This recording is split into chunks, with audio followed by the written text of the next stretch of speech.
अल्लाह बल दें। अल्लाह ने आकर के अव्वल नंबर दीन अर्थात धर्म की स्थापना की। कौन सा अव्वल नंबर धर्म है? अव्वल नंबर धर्म है सत्य सनातन धर्म। जैसे और धर्मों का नाम धर्म पिता के नाम पर होता है, ऐसे ही सनातन धर्म का नाम ब्रह्मा के बड़े पुत्र सनत कुमार के नाम पर पड़ता है। सनातन धर्म। सनत कुमार बड़े ते बड़ा बच्चा ब्रह्मा की सृष्टि में, जिस ब्रह्मा को परम ब्रह्म भी कहते, क्योंकि ब्रह्मा तो अनेकों के नाम हैं, परंतु जो परे ते परे स्टेज में रहने वाला ब्रह्मा है वो है परम ब्रह्म। उस परम ब्रह्म का जो बड़े ते बड़ा बच्चा है उसका नाम सनत कुमार। ब्रह्मा के मानसी सृष्टि से उत्पन्न हुए 4 बच्चे शास्त्रों में प्रसिद्ध हैं।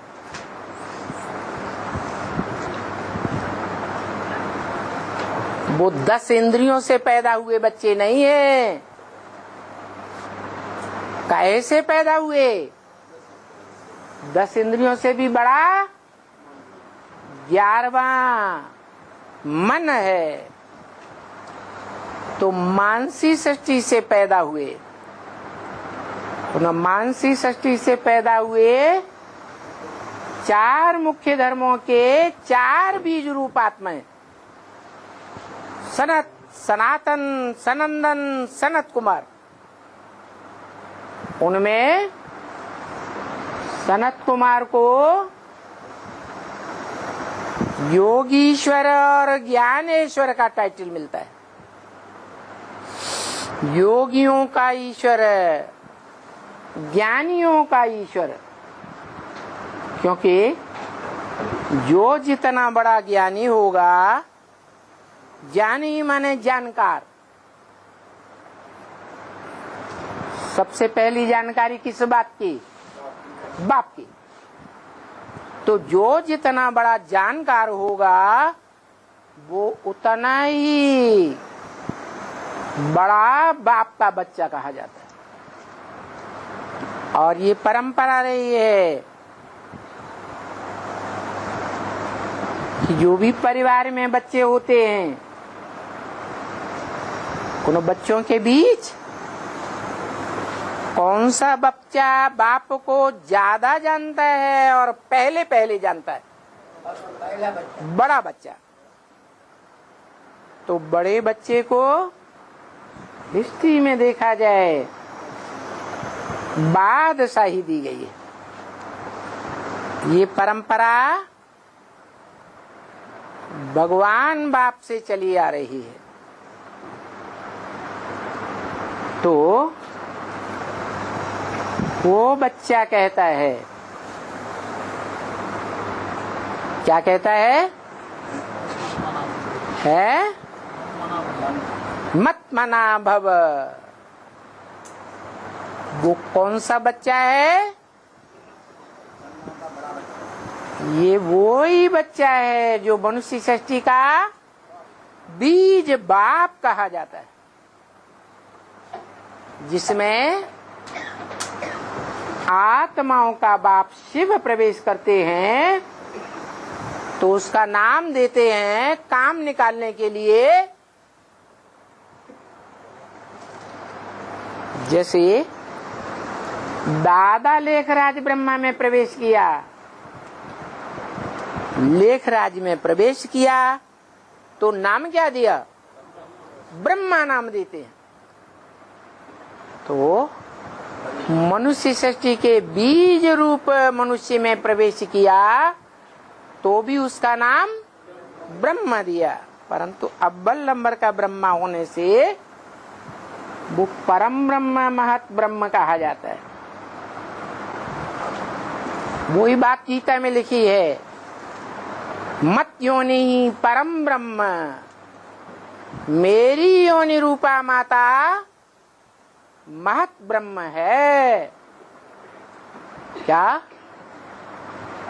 बाप माता में बीज डालता है ना, तो शिव बाप ने आकर के उस माता में ज्ञान का बीज डाला।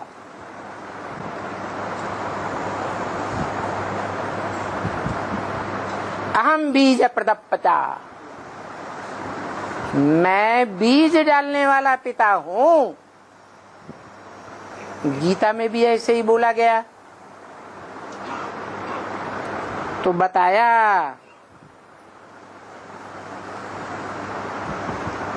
कि वो बाप समझा नहीं देते हैं। क्या करना है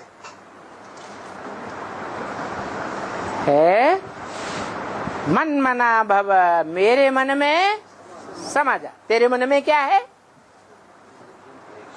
अरे माता के मन में क्या होता है?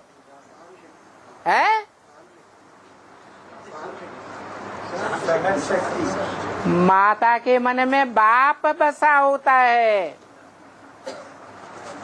परम ब्रह्म के मन में क्या होगा? परम ब्रह्म के मन में परम पुरुष होता है। पुरुष माने आत्मा। पार्टधारी आत्माओं के बीच में परम पार्ट बजाने वाली आत्मा कौन है?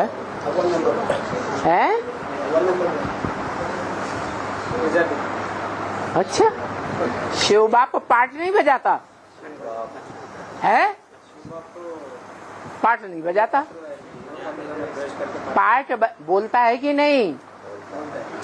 जो वाणी बोलता है, जो ज्ञान सुनाता है, वो ज्ञान सुनाने का पार्ट बजाता है या नहीं बजाता? तो पार्ट बजाने वाली आत्माओं में पूछा,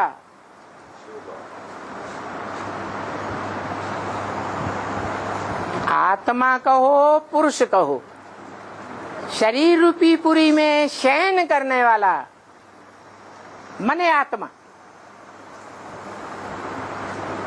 वो आत्मा कौन है? जो सृष्टि रूपी रंगमंच पर परम पार्टधारी है। इसलिए परम पिता के साथ साथ वो परम पुरुष भी है। क्या है?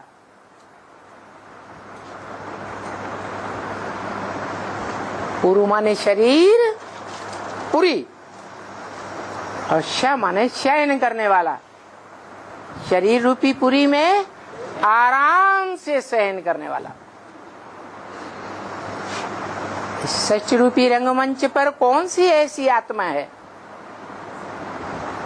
जो रंगमंच पर आकर के पार्ट तो बजाती है, परंतु कोई के संग के रंग में नहीं आती है? नहीं तो इस सृष्टि रूपी रंगमंच पर जो भी मनुष्य मात्र की आत्माएं हैं, प्रजापिता से लेकर के धर्म पिताओं तक और 500-700 करोड़ भी मनुष्य आत्मा तक, एक भी आत्मा ऐसी नहीं है जो शरीर रूपी पुरी में रहकर सदा काल आराम का पार्ट बजाती हो, कभी बेचैन न होती हो। कोई है मनुष्य आत्माओं के बीच? है नहीं है। वो एक ही आत्मा है, परम पुरुष। और वो परम पुरुष परम माने बड़े ते बड़ी, परे ते परे, पार्ट बजाने वाली माता है तो तन पुरुष का। जैसे दादा लेखराज का तन भी पुरुष का था, परंतु नाम काम निकालने के लिए क्या दिया? ब्रह्मा नाम दिया। क्या काम निकाला? ब्रह्मा के मुख से ब्राह्मण पैदा हुए। ब्राह्मण की पैदाइश हुई ना, तो काम निकाला ना, वही ब्राह्मण संपन्न बनते हैं तो देवता पूजे जाते हैं। ऐसे ही ये दादा लेखराज ब्रह्मा तो टेम्परेरी ब्रह्मा, जैसे और धर्म पिताएं सृष्टि रूपी रंगमंच पर आते हैं और चले जाते हैं। आया राम गया राम, परिवर्तन तो कुछ भी होता नहीं। परंतु जिस महत ब्रह्म में, परम ब्रह्म में वो परम पुरुष शिव प्रवेश करता है, उसके द्वारा ऐसे बच्चे को जन्म देता है जो इस सत्य रूपी रंगमंच पर मनुष्य आत्माओं के बीच परमात्मा इति उदाहृत, इस तरह गीता में बोला गया है, उसे परमात्मा कहा जाता है। 3 प्रकार की आत्माएं बताई। एक क्षरित होने वाली, पतित होने वाली, वो सभी मनुष्य आत्माएं हैं। एक अक्षर क्षरित न होने वाली, कभी भी पतित न होने वाली, कौन? शिव। और एक तीसरी और भी है, क्षरित होने वाली आत्माओं के बीच शिव बाप का बताया हुआ पुरुषार्थ ऐसा बल्लंबर पुरुषार्थ करती है। कैसा? कि संगम युग में सदा काल के लिए अक्षर बन जाती है। कब तक के लिए है? संगम युग के लिए। कभी भी क्षरित नहीं होती। कब बन जाती है? जब पुरुषार्थ का संपन्न स्टेज पकड़ती है।